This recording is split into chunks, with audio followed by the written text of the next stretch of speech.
The scent of cinnamon and brown sugar filled Emma's tiny kitchen as she pulled the third batch of cookies from the oven, and she couldn't help but smile thinking about how Mr. Patterson's face would light up when she knocked on his door in 20 minutes with a tin full of his favorites.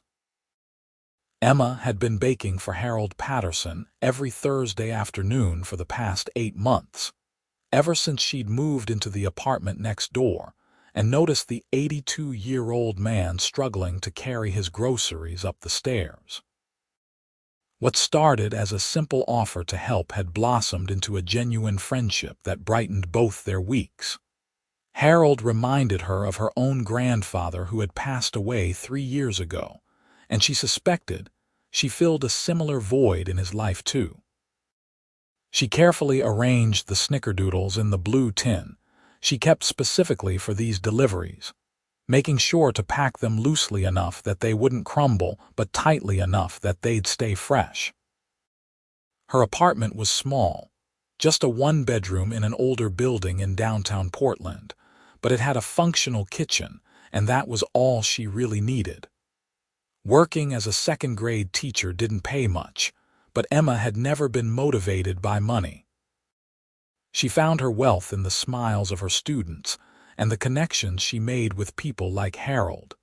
The hallway smelled faintly of Mrs. Chen's cooking from the floor below as Emma made her way to Harold's door. She knocked 3 times, their usual signal, and waited. It took him longer these days to get to the door, his arthritis acting up more frequently as winter approached. "Emma, my dear." Harold's weathered face broke into a smile as he opened the door, his pale blue eyes crinkling at the corners. "Right on schedule. Come in, come in." "I just put the kettle on." "You always know when I'm coming," Emma laughed, stepping into his apartment. It was a mirror image of hers in layout but filled with decades of memories. Photographs covered nearly every surface, showing Harold through the years with a beautiful woman who Emma knew was his late wife, Margaret. "After 8 months, I'd be a fool not to know your schedule," Harold chuckled, shuffling toward his small kitchen. "Thursday at 3:30 like clockwork." "Margaret used to say you could set your watch by reliable people. You're one of those, Emma." Emma set the tin on his coffee table and followed him into the kitchen to help with the tea. This was their routine. She'd bake, he'd make tea, and they'd spend an hour or so talking about everything and nothing. He'd tell her stories about his 47 years of marriage to Margaret, about working as an accountant for a manufacturing company, about raising their son Michael in this very building before it had been converted to rentals. "How are your students doing with their multiplication tables?" Harold asked as he poured hot water over tea bags in 2 mismatched mugs. Emma had told him weeks ago about her struggles getting her class to memorize their times tables. "Better," Emma said, accepting her mug gratefully. "I started using songs like you suggested." Turns out 7-year-olds will memorize anything if you put it to music. They settled into Harold's worn armchairs, and Emma reached for a cookie. She always taste-tested with him, partly to make sure they turned out well and partly because she genuinely enjoyed them. "I need to tell you something," Harold said after a moment, his tone shifting to something more serious. "My grandson is coming to visit next week." "That's wonderful." Emma had heard plenty about Daniel over the months. Harold's only grandchild, currently 30 years old, who had moved to Seattle for work several years ago and didn't visit as often as Harold would like. There was always a note of longing in Harold's voice when he talked about Daniel, though he tried to hide it with pride about his grandson's accomplishments. "He worries too much," Harold continued, shaking his head. "Keeps insisting I should move to one of those senior living facilities. Says I shouldn't be alone, that it's not safe at my age." Emma's heart squeezed. "You're not alone, you have friends in the building, you have me." "That's what I tell him," Harold sighed. "But he's stubborn. Gets that from his grandmother, God rest her soul." Once Daniel gets an idea in his head, he's like a dog with a bone. When does he arrive? Emma asked. Next Thursday afternoon. He's staying through the weekend. Harold looked apologetic. I hate to break our tradition, but would you mind if we skipped next week? Or perhaps you could come Friday instead. Friday works perfectly, Emma assured him. I'd love to meet him actually, you talk about him so much. Harold's expression brightened. He's a good boy, works too hard, never takes time for himself, but a good boy. Successful too, though I tell him that's not everything. He needs to find a nice girl, settle down. He's 30 years old, for heaven's sake. Emma smiled at Harold's familiar complaint. He'd been not so subtly hinting for months that she and Daniel should meet. Though Emma suspected Harold's descriptions of his brilliant, successful, workaholic grandson meant Daniel would be entirely out of her league. She imagined some slick businessman type, probably with a different girlfriend every month. Definitely not interested in a simple elementary school teacher who spent her Thursday afternoons with senior citizens. The rest of their visit passed pleasantly, with Harold telling her about his doctor's appointment and Emma sharing a funny story about one of her students bringing a frog to class. When she left an hour later, Harold pressed her hand warmly. "Thank you, dear girl," he said. "You're like the granddaughter I never had. These visits mean more than you know." Emma felt tears prick her eyes as she hugged him gently, careful of his fragile frame. "They mean everything to me too, Harold. I'll see you Friday." The following Thursday, Emma found herself thinking about Harold as she taught her class. She wondered if his grandson had arrived yet, if they were having a good visit. She hoped Daniel would see how capable Harold still was, how sharp his mind remained even if his body was slowing down. The thought of Harold being forced into some sterile facility made her chest ache. She was grading papers that evening, curled up on her couch in yoga pants and an oversized sweater, when she heard raised voices through the wall. Harold's apartment shared a wall with her living room, and while she normally couldn't hear anything, someone was clearly arguing. She pressed closer to the wall, concerned.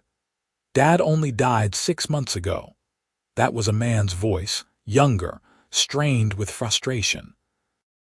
"You can't just stay here pretending everything is fine.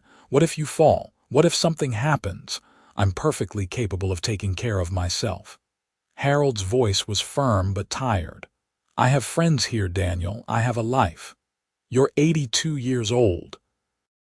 This building doesn't even have an elevator. You're climbing 3 flights of stairs every time you go out." Emma bit her lip.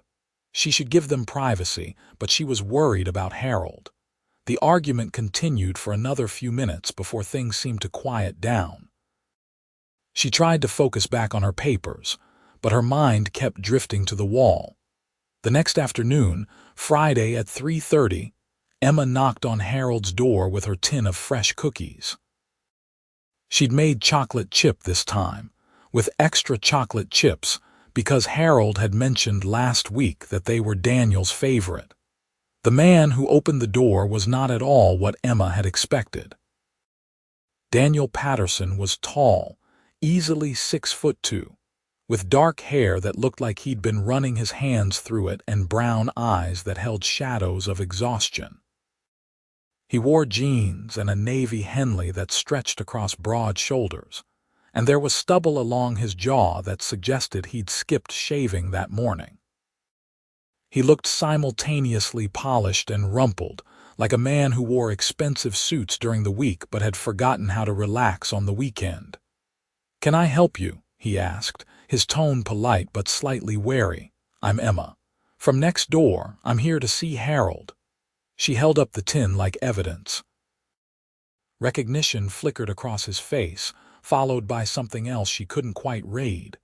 "You're the cookie girl." Emma bristled slightly at being reduced to the cookie girl, but kept her smile in place. "I'm the neighbor who visits Harold every week, yes." "Daniel, is that Emma? Let her in." Harold's voice called from inside. Daniel stepped back, opening the door wider. Emma moved past him, very aware of how he seemed to fill the doorway. She focused on Harold, who was sitting in his usual chair with a smile that didn't quite reach his eyes. The strain of yesterday's argument still showed on his face. "I made chocolate chip," Emma announced, bringing the tin over to Harold. "Extra chips." "My favorite," Daniel said from behind her, his voice warmer than before. "Grandpa talks about your cookies every time we talk on the phone." Emma turned to look at him properly. Up close, she could see the worry lines around his eyes, the tension in his shoulders. Whatever his job was, it clearly took a toll. "He talks about you constantly, too. I feel like I already know you." "Sit, sit," Harold gestured to the other chair. "Daniel, make yourself useful and get Emma some tea." "I can get it," Emma started to protest, but Daniel was already moving toward the kitchen. "Let him do something," Harold said quietly once Daniel was out of earshot. "He needs to feel useful, that's his problem. Always needs to be fixing things, solving problems. Can't just be." Emma understood then that Harold wasn't just talking about the tea. She settled into the chair and lowered her voice. "I heard some of the argument last night. I wasn't trying to listen, but the walls." "I know," Harold patted her hand. "He means well. He's just like his father was, always worried, always trying to protect everyone. But I don't need protecting, Emma. I need to live my own life for however long I have left." Daniel returned with tea for Emma, then took up a position leaning against the doorframe, arms crossed. He had his own mug but seemed too restless to sit. "So you're a teacher?" Daniel asked, clearly trying to make conversation. "Second grade," Emma confirmed. "At Riverside Elementary, about 10 blocks from here." "She's wonderful with children," Harold added, "always telling me stories about her students. They love her." Emma felt herself blush. "Harold's biased." "I'm observant," Harold corrected. "There's a difference." He reached for a cookie, taking a bite with obvious pleasure. "See, Daniel, this is what I mean. Emma comes every week. We have tea, we talk. This is living." Daniel's jaw tightened almost imperceptibly. "It's very kind of you to visit," he said to Emma, and she couldn't tell if he was sincere or slightly resentful. "I'm sure my grandfather appreciates it." "I don't come out of obligation," Emma said firmly, meeting his eyes. "I come because Harold is my friend. Because these visits matter to me too." Something shifted in Daniel's expression, surprise maybe. "I didn't mean to suggest otherwise." The next hour was slightly awkward, with Emma and Harold trying to maintain their usual comfortable conversation while Daniel watched from the periphery. He contributed occasionally but mostly observed, and Emma got the distinct impression she was being evaluated somehow. When she finally stood to leave, Harold pressed her hand. "Same time next week?" he asked, a note of uncertainty in his voice that broke her heart. "Absolutely," Emma promised. She glanced at Daniel. "It was nice to meet you." "You too," Daniel said, and this time he sounded like he meant it. Emma was halfway out the door when Daniel followed her into the hallway, pulling the door mostly closed behind him. "Can I ask you something?" he said quietly. Emma turned to face him, immediately on the defensive. "If you're going to question my motives for visiting Harold—" "No," Daniel interrupted, holding up a hand. "That's not. I heard what you said in there. I believe you care about him." He scrubbed a hand over his face, and Emma noticed again how tired he looked. "Does he seem okay to you? Really okay? I live 4 hours away, and I can't tell anymore if he's just putting on a good face when we talk or if he's actually managing." The genuine worry in Daniel's voice softened Emma's defensive walls. "He's doing well," she said honestly.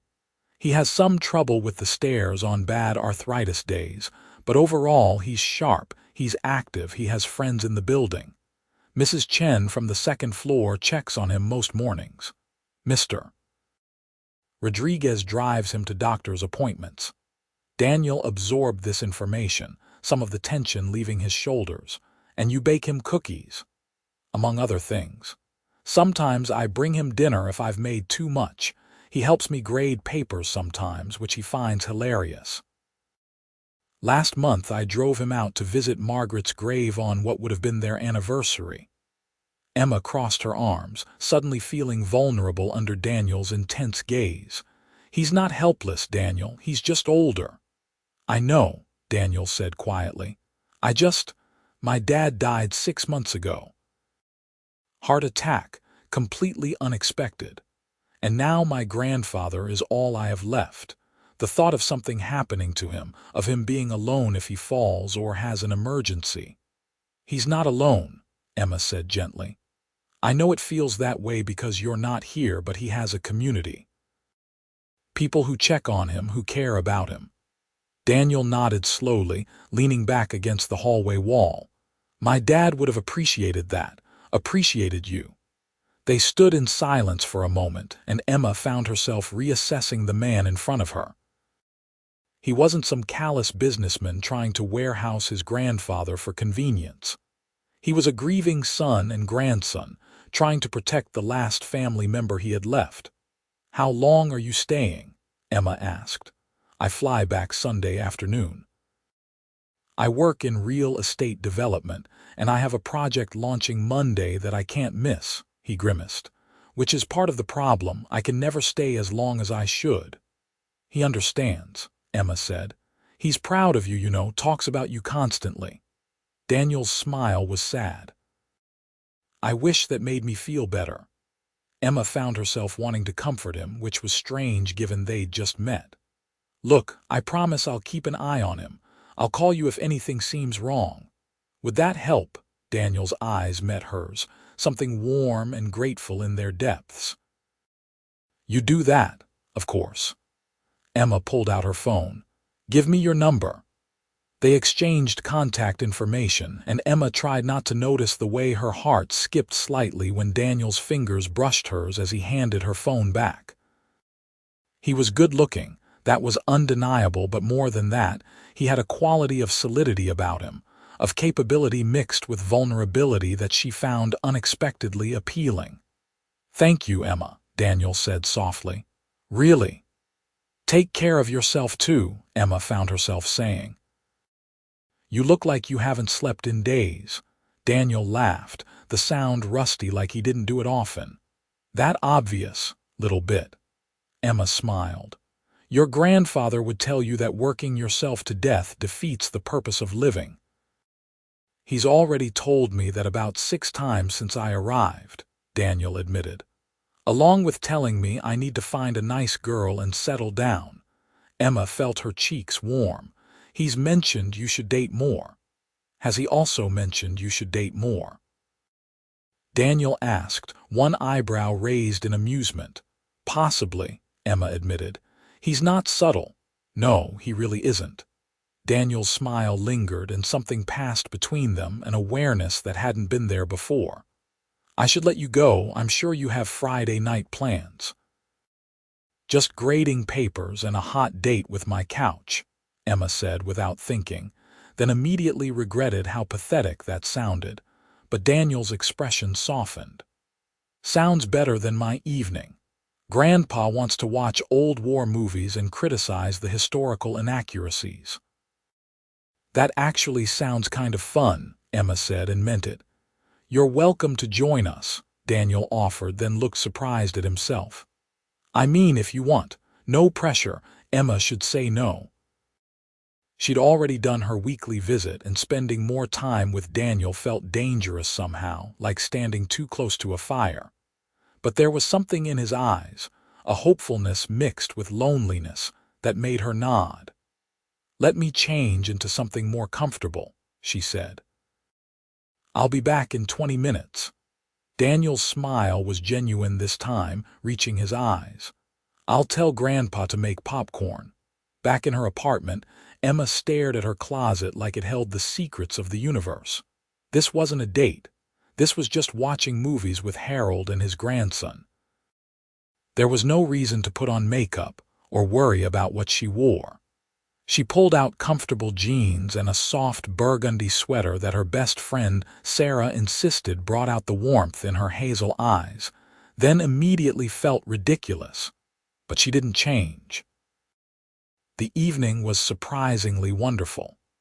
Harold was in his element, pointing out every historical inaccuracy in the 1960s war film they watched, while Daniel and Emma exchanged amused glances. During the second movie, Harold dozed off in his chair, and Daniel carefully draped a blanket over him. "He still does that," Daniel whispered to Emma, settling back on the couch beside her. "Used to drive my grandmother crazy. He'd insist on watching a movie, then fall asleep 20 minutes in." "It's adorable," Emma whispered back. They were sitting closer now, their voices low to avoid waking Harold. The lamp cast warm shadows across the room, and Emma was hyper-aware of Daniel's proximity, the way his arm rested on the back of the couch near her shoulders. "Can I ask you something?" Daniel said quietly. "And I promise this isn't me being suspicious of your motives or anything. I'm just genuinely curious." "Okay," Emma said warily. "Why, you're what, 26? 27? You could be out with friends on a Friday night dating, doing whatever people in their 20s do. Instead, you're spending your free time with an 82-year-old man. Why?" Emma considered her answer carefully. "I'm 28 for the record, and honestly, your grandfather reminds me of my own grandpa who passed away a few years ago. After he died, I realized I'd taken him for granted. All those stories he wanted to tell, all that time I could have spent with him but didn't because I was too busy with my own life. When I met Harold, it felt like a second chance. Does that sound weird?" "No," Daniel said, his voice rough. "That sounds incredibly kind." "It's selfish too," Emma admitted. "Those visits make me happy. Harold makes me happy. Sometimes I think I get more out of them than he does." "I doubt that," Daniel said, "but I understand what you mean. Time with people you care about is never wasted. Then why don't you visit more?" Emma asked, then immediately regretted her bluntness. "Sorry, that wasn't fair." But Daniel didn't look offended. "Because I'm an idiot," he said simply. "Because I tell myself that working hard now means I can slow down later, spend more time with the people who matter. But then my dad died, and I realized later might not come. And yet here I am, already worrying about the project I need to get back to Monday instead of just being present this weekend." Emma turned to look at him properly. In the dim light, the exhaustion on his face was even more pronounced, but there was something else too. A yearning, maybe, or a deep loneliness that resonated with something in her own chest. "You're here now," she said softly. "That counts." Daniel's eyes met hers, and the moment stretched between them, charged with something Emma didn't want to name. Then Harold snorted in his sleep, and they both laughed quietly, breaking the tension. "I should probably go," Emma whispered. "It's late." Daniel walked her to the door, and they stood in the hallway again. Emma was getting used to having conversations with him in this liminal space, neither in Harold's apartment nor fully separate. "Thank you for tonight," Daniel said. "It was nice, having you there." "I had fun," Emma said honestly. "Your grandfather is wonderful company even when he's asleep." Daniel laughed. "Breakfast tomorrow?" he asked, then seemed to catch himself. "I mean, Grandpa mentioned taking you out for breakfast sometimes. I thought maybe we could do that, the three of us." "There's a diner he loves. Margie's Place," Emma said. 2 blocks over. I usually take him there on Saturdays, actually." "Perfect," Daniel said. 9 o'clock. It's a date," Emma said, then froze. "I mean not a date, just breakfast, the three of us, you know what I mean." Daniel's smile was soft and amused. "I know what you mean. See you at 9, Emma." Emma lay in bed that night unable to sleep, staring at her ceiling and replaying the evening in her mind.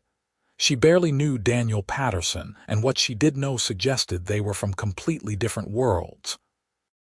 He was a successful real estate developer in Seattle, probably wealthy given what Harold had hinted about his career.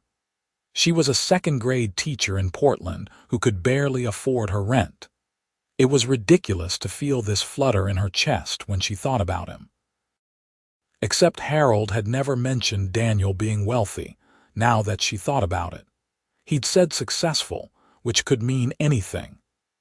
Emma realized she'd been making assumptions based on nothing but her own insecurities.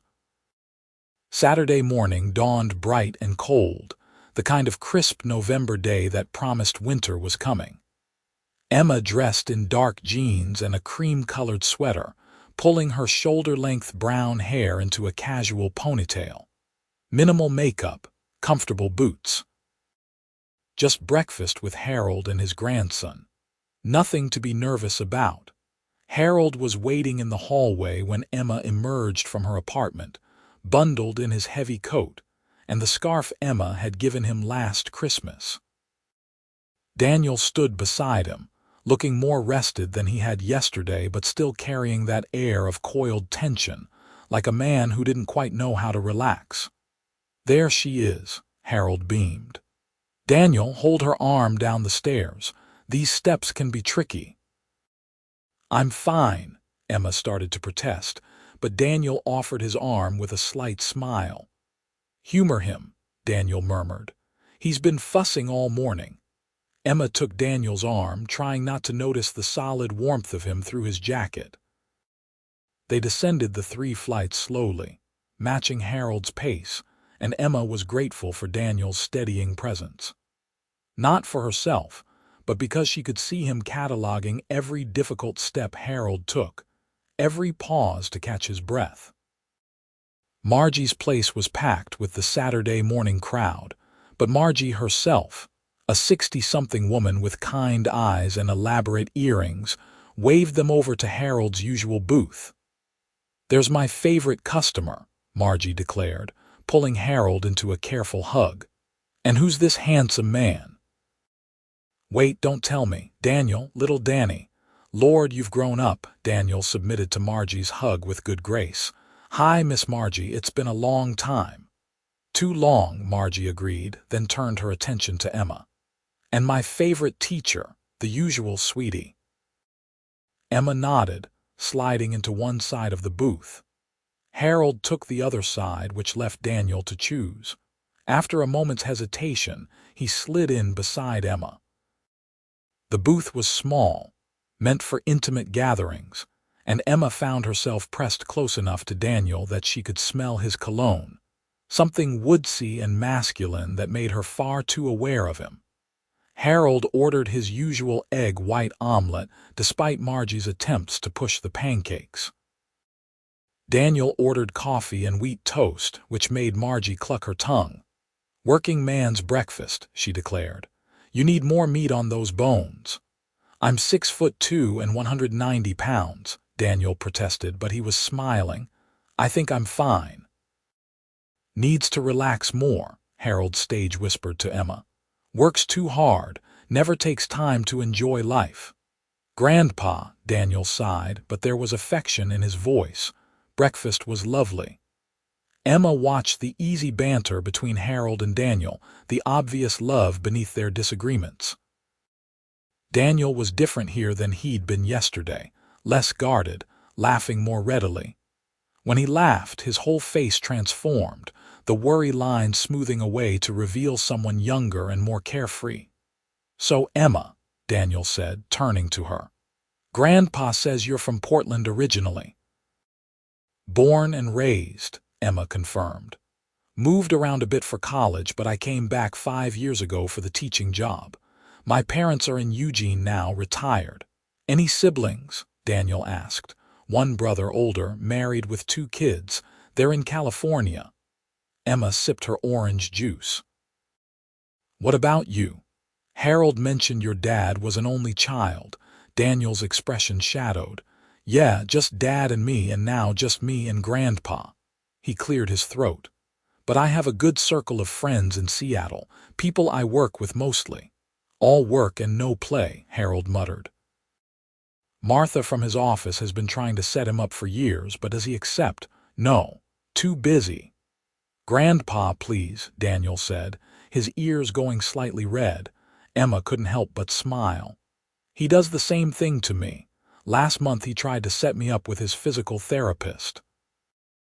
Greg is a lovely young man, Harold protested. Successful, kind, good with his hands.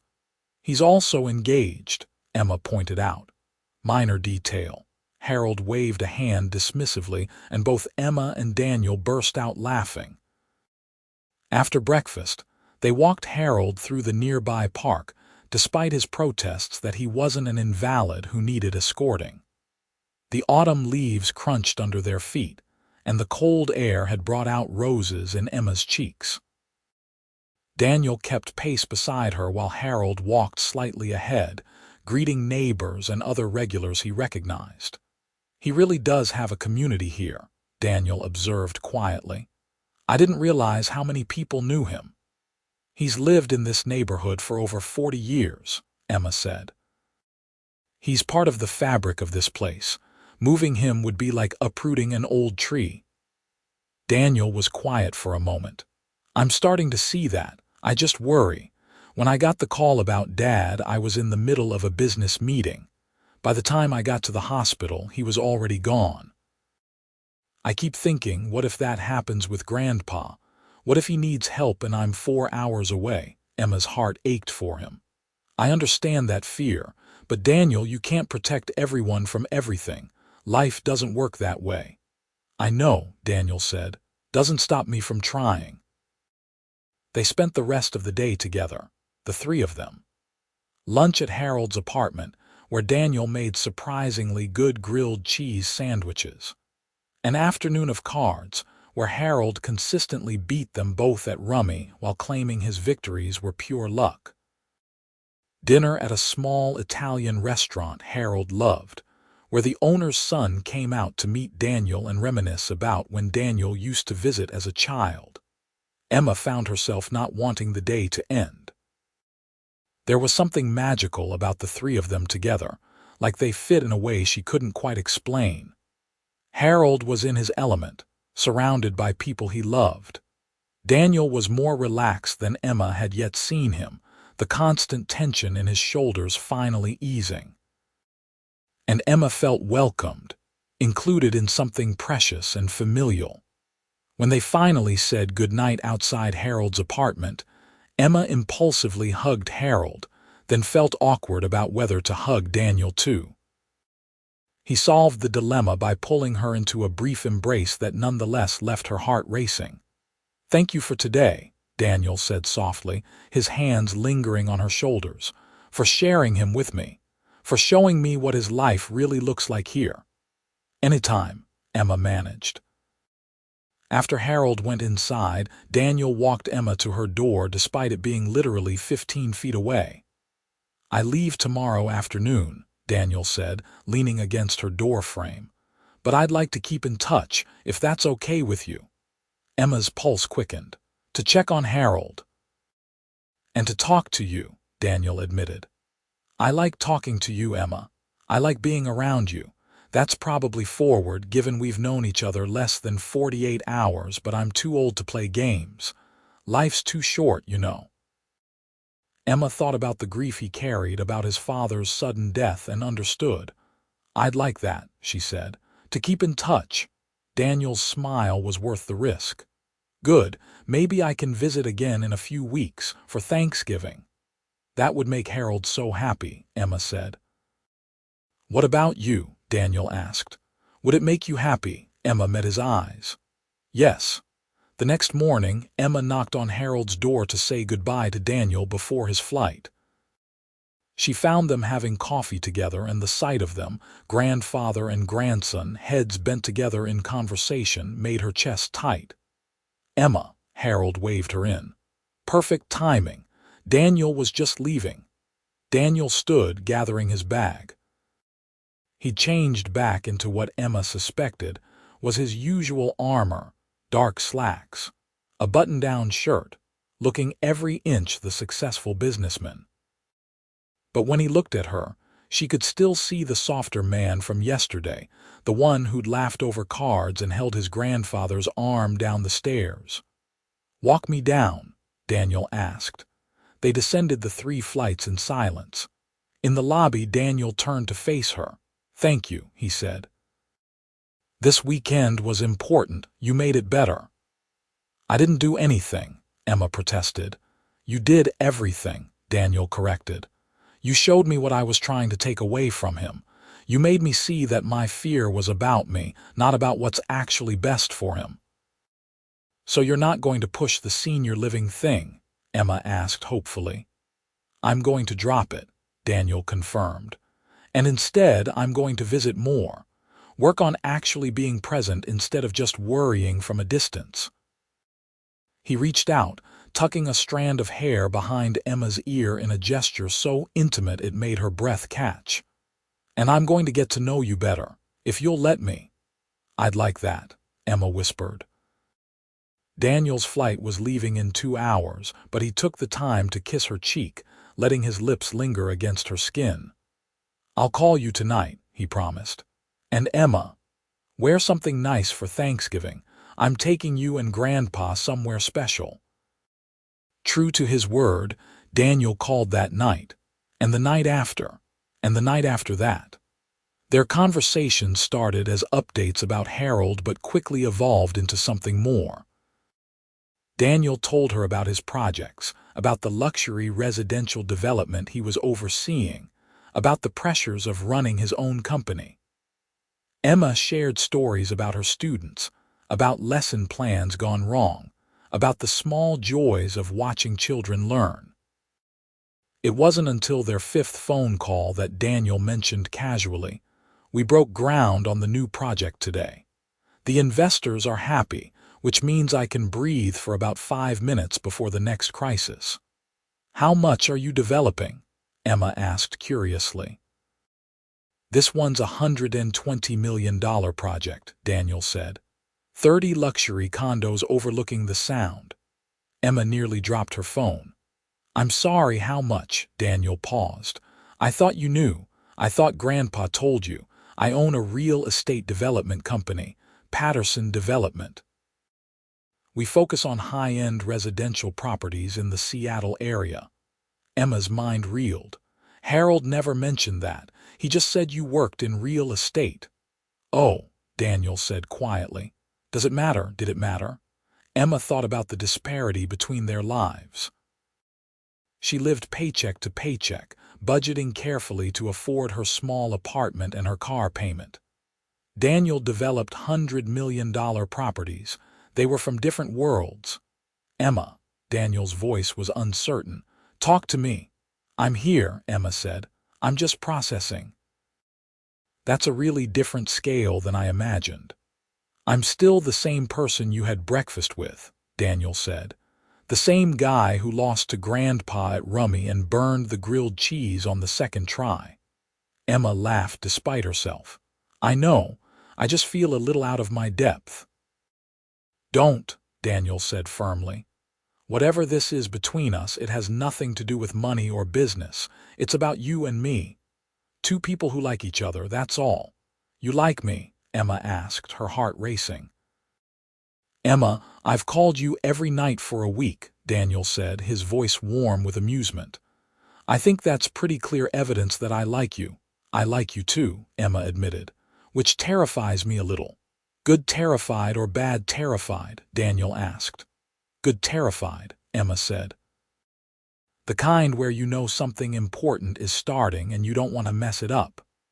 "We won't mess it up," Daniel said confidently. "We're going to take it slow, get to know each other, see where this goes. No pressure, no expectations, just us."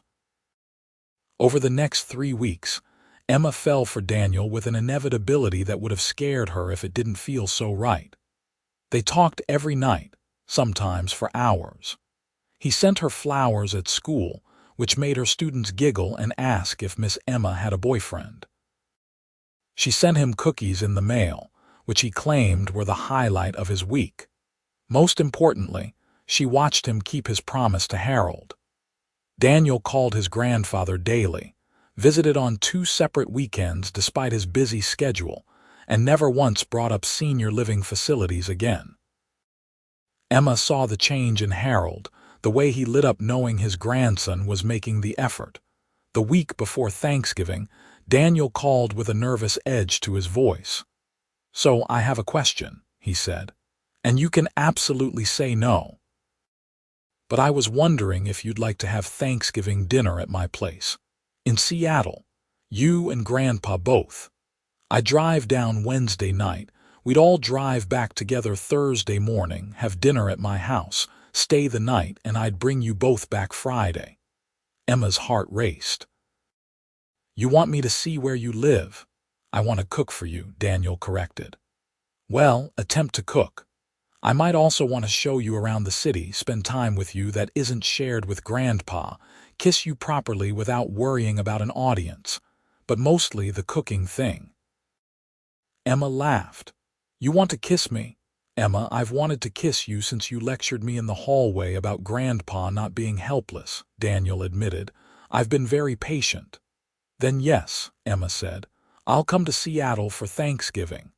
The drive to Seattle was an adventure. Harold insisted on the front seat so he could navigate despite Daniel knowing the route perfectly. Emma sat in back, watching the countryside roll by and trying not to be nervous. Daniel kept catching her eye in the rearview mirror, smiling whenever he did. Daniel's house was not what Emma expected. Given his wealth, she'd anticipated something modern and sterile, all glass and chrome. Instead, he pulled up to a beautiful craftsman-style home in a quiet neighborhood, with a wide porch and mature trees in the yard. "It needs work," Daniel said, almost apologetically as he helped Harold out of the car. "I bought it as a project, something to renovate when I have time, which I never do." "It's beautiful," Emma said honestly. The inside was even better. Hardwood floors, built-in bookcases, a fireplace in the living room. It felt like a home, not a showplace. "Guest room is upstairs for you, Grandpa," Daniel said. "First door on the left." "Emma, you're in the second door. My room is at the end of the hall." "Bathrooms are shared, sorry. The master bath is being renovated." They settled in, and Daniel started preparing Thanksgiving dinner with an endearing combination of confidence and confusion. Emma found herself in his kitchen, helping him prep vegetables while Harold supervised from a stool. "The turkey's in the oven," Daniel announced. "I followed a YouTube video, so we'll see if it's edible." "You're doing great," Emma assured him, hip-checking him playfully as she reached for a cutting board. Daniel caught her around the waist, pulling her back against him. "Careful, or I'll put you to work." Emma's breath caught at the contact. They'd been building to this for weeks, the tension growing with every phone call, every text. Now, in his home, she could feel the anticipation crackling between them. "Kids, I'm going to rest before dinner," Harold announced, climbing carefully off his stool. "These old bones need a nap." Once Harold was safely upstairs, Daniel turned Emma in his arms. "Hi," he said softly. "Hi," Emma breathed. "I'm going to kiss you now," Daniel murmured. "Unless you object." Emma answered by rising on her toes and meeting him halfway. The kiss started gentle, tentative, but quickly deepened into something that made Emma's knees weak. Daniel kissed like he did everything else, with total focus and intensity, like she was the only thing in the world that mattered. When they finally broke apart, both breathing hard, Daniel rested his forehead against hers. "I've been wanting to do that for weeks." "Worth the wait?" Emma asked. "Absolutely," Daniel said, then kissed her again. Thanksgiving dinner was perfect, even if the turkey was slightly dry and the gravy lumpy. They ate at Daniel's dining table, which he'd set with actual china and candles, and Emma felt a warmth in her chest that had nothing to do with the wine. After Harold went to bed, Daniel and Emma sat on the couch in front of the fireplace, Emma tucked against his side. Thank you for today, Daniel said, pressing a kiss to her hair. For being here, for making this feel like a real holiday. I haven't had that since my dad died. Thank you for inviting me, Emma said. For letting me be part of this. They talked for hours, the conversation flowing as easily as it did on the phone, but better because she could touch him, could watch his expressions, could lean in and kiss him whenever she wanted. And she wanted to often. Stay, Daniel said eventually. Not tonight, I mean, Grandpa's here and that would be weird. But come back next weekend, just you. Stay with me. Emma's heart hammered. That's fast. I know, Daniel said, but I also know what I feel. I'm falling for you, Emma. Actually, I think I've already fallen, and I want to see where this goes. I want real dates, actual time together, all of it. Emma thought about her small apartment, her simple life, the vast difference between their worlds. Then she thought about how Daniel made her laugh, how he cared for Harold, how he kissed her like she was precious. None of the other stuff mattered. I'll come back next weekend, Emma said. And Daniel, I've already fallen too. The next few months were a whirlwind. Emma spent every other weekend in Seattle, and Daniel drove to Portland on the weekends she didn't come to him. They navigated the distance with determination, racking up phone bills and frequent flyer miles. Daniel integrated into Emma's life, attending her school's winter concert and charming her fellow teachers. Emma met Daniel's friends and business associates, holding her own despite initially feeling out of place. Harold watched their relationship bloom with obvious satisfaction. I knew you two would be perfect together, he told Emma one Thursday afternoon during their usual visit. Daniel had come down for the weekend and was currently at the store getting groceries for dinner. You couldn't have known, Emma protested. You'd never even met me when you were telling Daniel he needed to find a nice girl. Intuition, Harold said smugly. Plus, I'm old. We know things. When Daniel returned, arms full of grocery bags, he found Emma and Harold laughing over photo albums. He dropped the bags on the counter and came to look over Emma's shoulder. Oh no, he groaned. Not the baby pictures. You were adorable, Emma cooed, pointing to a picture of a gap-toothed Daniel holding a trophy. Little League champion, 3 years running, Harold said proudly. Best shortstop in the county. Daniel wrapped his arms around Emma from behind, resting his chin on her shoulder. Grandpa keeps these albums specifically to embarrass me. It's working, Emma said, grinning. That night, after they put Harold to bed and returned to Emma's apartment, Daniel pulled her onto the couch. I need to talk to you about something, he said, his expression serious. Emma's stomach dropped. That sounds ominous. Not ominous, Daniel assured her. Just important. He took her hands. I'm opening a second office in Portland. Emma's eyes widened. What? I've been looking at expanding for a while, Daniel explained. Portland's market is growing and there are opportunities here I'd be stupid to pass up. But also, Emma, I'm tired of the distance. I'm tired of only seeing you every other weekend, of saying goodbye all the time. I want to be where you are. Daniel, you can't move your entire business for me, Emma protested. I'm not, Daniel said. I'm expanding my business, which is smart strategy. The fact that it lets me be close to you is a very convenient bonus. He cupped her face. I love you, Emma.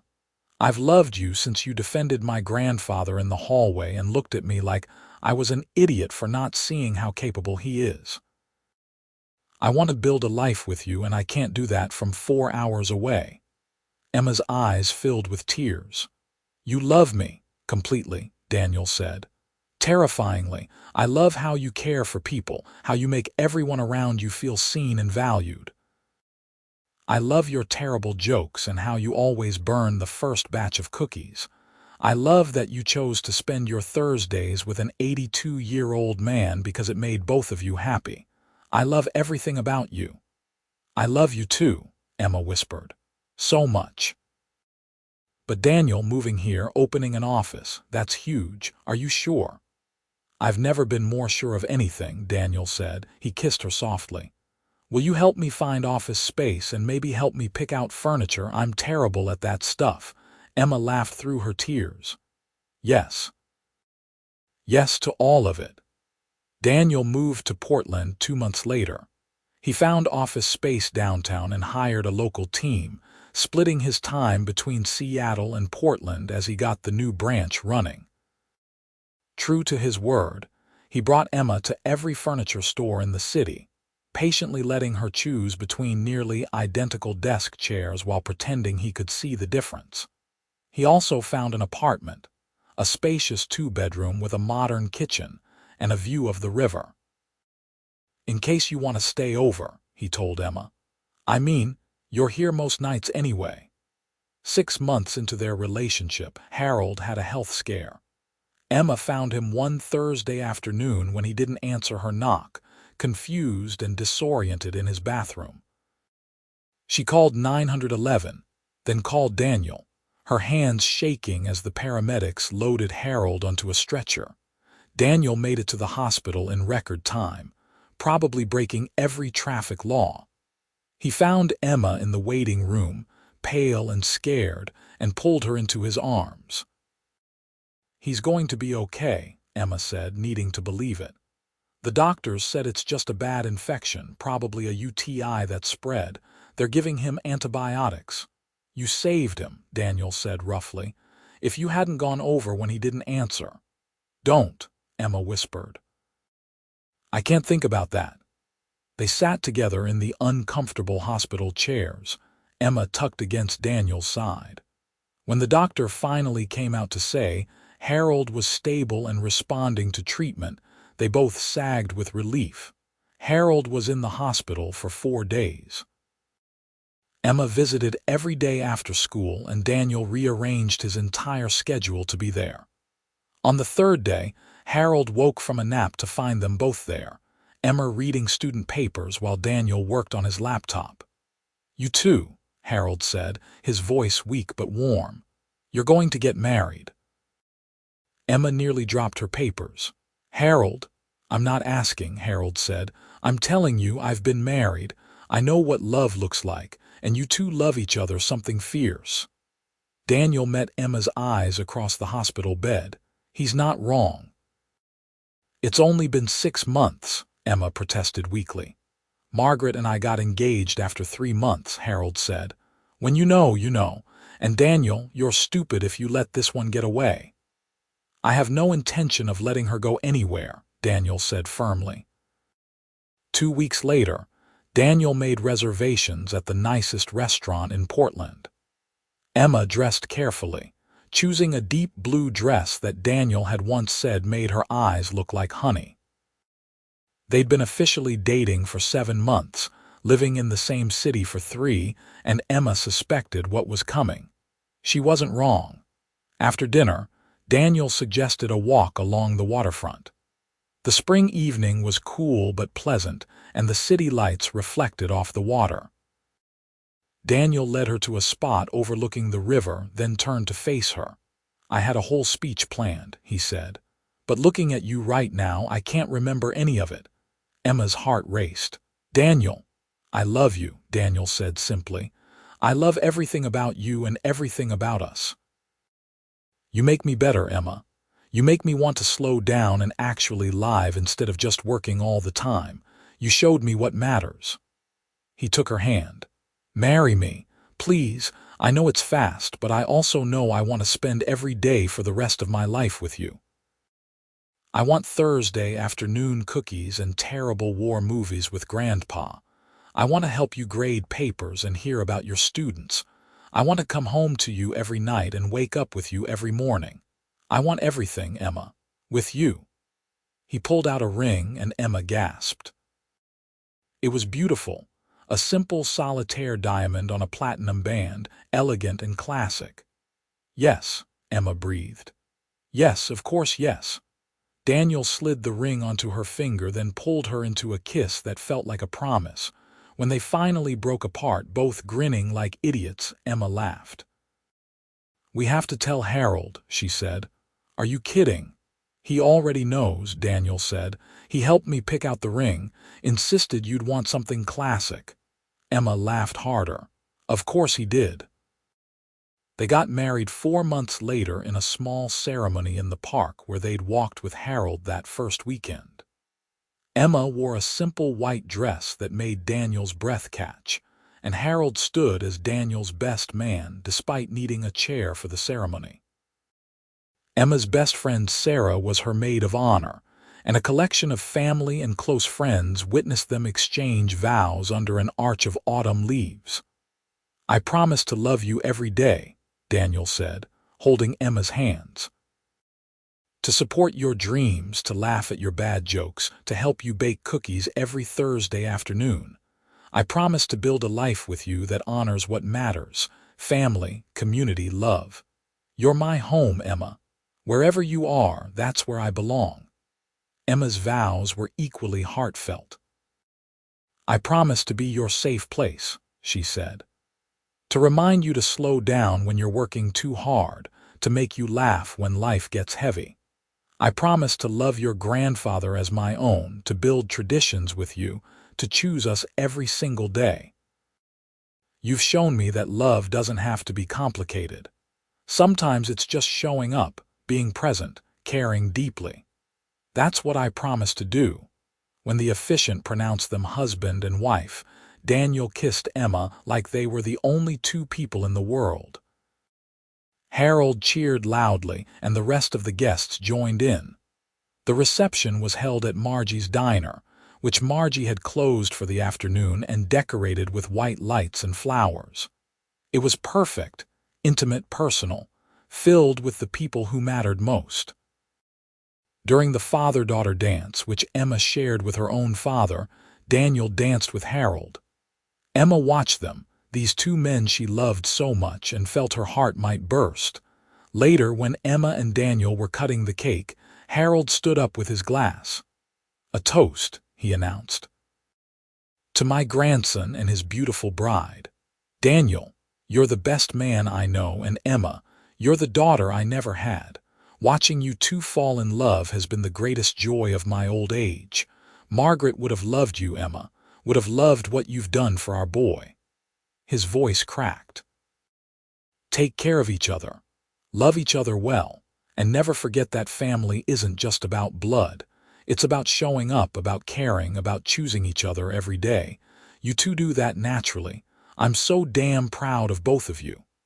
There wasn't a dry eye in the room. Emma and Daniel honeymooned in Hawaii for a week, then returned to Portland and the life they were building together. Daniel officially relocated his primary office to Portland, keeping the Seattle branch but making Portland home. Emma continued teaching, though Daniel's wealth meant she could have quit if she wanted. She didn't want to. Those kids were her purpose, her joy. They bought a house, not as large as Daniel's Seattle home, but bigger than Emma's apartment, with a backyard and a guest room for Harold. Daniel insisted on a large kitchen so Emma could bake to her heart's content. Harold visited twice a week now, for dinner on Sundays and for their continued Thursday afternoon tradition. On Thursdays, Daniel would come home from work to find his wife and grandfather covered in flour, laughing over some shared joke, and he'd marvel at how lucky he was. A year into their marriage, Emma found out she was pregnant. She told Daniel on a Thursday afternoon, handing him a positive pregnancy test wrapped in a tin of cookies. Daniel stared at the test, then at Emma, then back at the test. "We're having a baby. We're having a baby," Emma confirmed, laughing as Daniel picked her up and spun her around. "We have to tell Grandpa," Daniel said, setting her down carefully like she was made of glass. "He's going to cry," Emma predicted. She was right. Harold cried happy tears when they told him the news, then insisted on calling everyone he knew. "I'm going to be a great-grandfather," he announced to anyone who would listen. The pregnancy was smooth, and Emma continued teaching until her maternity leave began. Daniel became hilariously overprotective, freaking out over every twinge and craving. Emma found it endearing even when it was annoying. Their daughter was born on a sunny May morning, with brown eyes like her father and a determined little chin like her mother. They named her Margaret Rose, after Daniel's grandmother and Emma's love of flowers. Harold held his great-granddaughter with tears streaming down his weathered face, and Emma took a picture that she'd treasure forever. Maggie, as they called her, was doted on by everyone. Harold visited even more frequently, content to sit with the baby and tell her stories. Emma's students made her cards and drawings. Daniel's business partners sent elaborate gifts. But mostly, Maggie was surrounded by love, from parents who adored her and each other, from a great-grandfather who'd lived long enough to meet her, from a community that had watched her parents' love story unfold. When Maggie was 6 months old, Emma returned to teaching part-time. Daniel had adjusted his schedule to work from home more, and they hired a nanny for the hours when neither could be with Maggie. Thursday afternoons remained sacred. Emma would bake with Maggie in a baby carrier, and Harold would hold his great-granddaughter while they had their tea. "You know," Harold said one Thursday, Maggie sleeping peacefully in his arms, "when you first knocked on my door with those cookies, I never imagined this." "Imagined what?" Emma asked, pulling a fresh batch from the oven. "A family," Harold said simply. "After Michael died, I thought that part of my life was over. I thought I'd just live out my remaining years alone." He looked down at Maggie, his expression tender. "But you gave me this. A granddaughter-in-law who treats me like family, a grandson who visits every week instead of every few months, a great-granddaughter to hold. You gave me purpose again, Emma. Joy." Emma's eyes filled with tears. "You gave me the same thing, Harold. You and Daniel both. I was just going through the motions before I met you. Teaching, coming home, repeating. I didn't know I was lonely until I wasn't anymore." Harold smiled. "Funny how that works, how one small gesture, a tin of cookies, can change everything."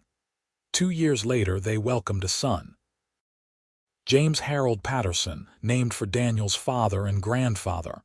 Harold, now 86 and increasingly frail, wept when they told him the name. "You didn't have to do that," he said, his voice thick with emotion. "Yes, we did," Daniel said firmly. "Dad and you are the foundation of who I am. Our son should carry that legacy." Harold passed away peacefully in his sleep 6 months after James was born. He'd spent his last afternoon holding his great-grandson, surrounded by family, telling stories about Margaret. Emma found him the next morning when he didn't answer her Thursday knock, and though her heart broke, she was grateful he'd gone peacefully, full of love and joy. The funeral was packed with people whose lives Harold had touched. Emma spoke about how a simple act of baking cookies had led to a friendship that changed her life. Daniel talked about his grandfather's wisdom, his love, his impact. They buried him next to Margaret, and Emma placed a tin of cookies on his grave. "For your journey," she whispered. "I'll miss you so much." In the years that followed, Emma and Daniel honored Harold's memory by living the way he'd taught them. They prioritized family over work. They built community. They showed up for people. Every Thursday, Emma baked cookies, and she and the kids would deliver them to elderly neighbors, continuing the tradition that had started everything. Daniel's business thrived, but he never let it consume him the way it once had. He coached James's little league team and never missed Maggie's dance recitals. He came home for dinner every night and remembered that success was measured in love, not dollars. Emma continued teaching, inspiring young minds and making a difference in small, important ways. She started a program at school where students could bake with senior volunteers, creating intergenerational connections that enriched everyone involved. On what would have been Harold's 90th birthday, Emma and Daniel took the kids to his grave.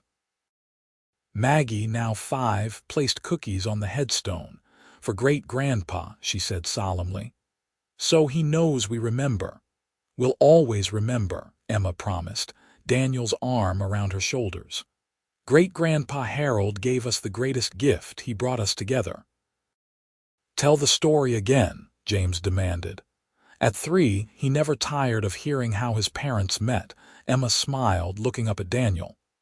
"Once upon a time," she began, "I baked cookies for an elderly neighbor every week." Daniel picked up the story. "And I came to visit him, worried and work-focused and not knowing what I was missing. But great-grandpa was wise," Emma continued. "He saw what we couldn't see, that we were meant to find each other." "And they fell in love," Maggie chimed in, having heard the story countless times. "We did," Daniel confirmed, kissing Emma's temple.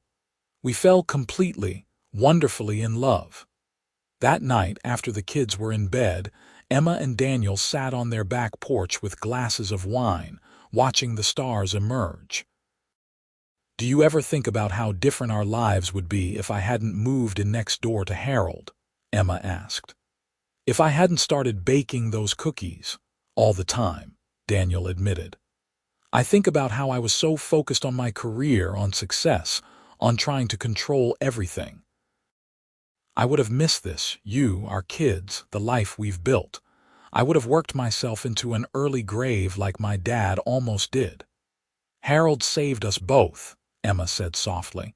"He saw what we needed before we knew we needed it." "He was the best man I ever knew," Daniel said. "And I try every day to live up to his example, to be present, to choose love, to remember what actually matters." Emma leaned into her husband, feeling the solid warmth of him, the rightness of their life together. "I think he'd be proud of us." "I know he would be," Daniel said.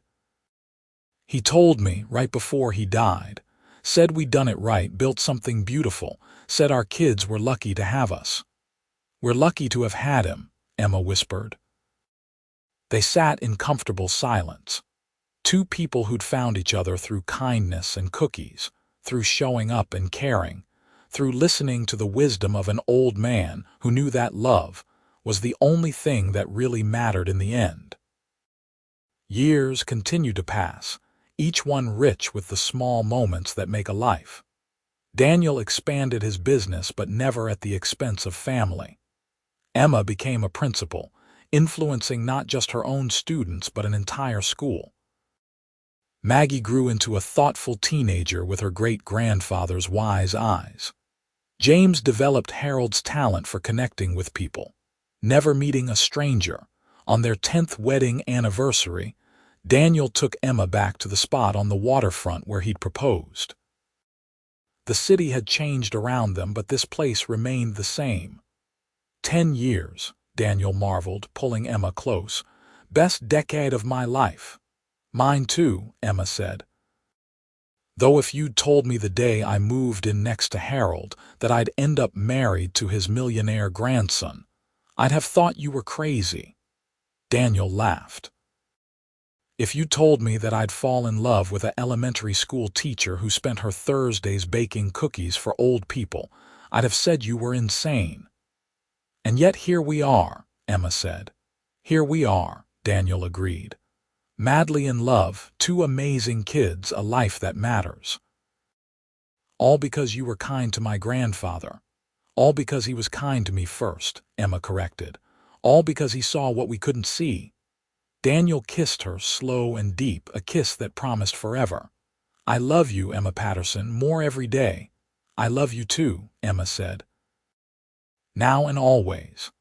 They stood there as the sun set over the river, 2 people who'd found each other through the simplest of gestures, through cookies and kindness and an old man's wisdom. They'd built a life on those foundations, and it was more beautiful than either could have imagined. In the end, Harold had been right. When you know, you know. And love, real love, wasn't about grand gestures or perfect moments. It was about showing up, about caring, about choosing each other again and again in all the small ways that mattered. It was about baking cookies on Thursday afternoons and meaning it when you said you'd be there. It was about family, found and made and chosen. It was about a life built on love, lived with purpose, shared with joy. And as Emma looked up at the stars, she sent a silent thank you to the old man who'd made it all possible, who'd seen her knock on his door with a tin of cookies and known, somehow, that she was bringing more than baked goods. She was bringing hope and love and the future neither she nor Daniel knew they were looking for. Harold Patterson had lived 86 full years, had loved deeply and been deeply loved in return. He'd left behind a legacy not of money or achievement, but of connection, of community, of teaching his grandson and the woman who became his granddaughter that the richest life was one lived for and with others. And every Thursday in a kitchen filled with the scent of cinnamon and sugar, that legacy continued. Cookies were baked and delivered, connections were made, love was shared. It was a small thing, really, just a simple gesture, but then again, the best things always are.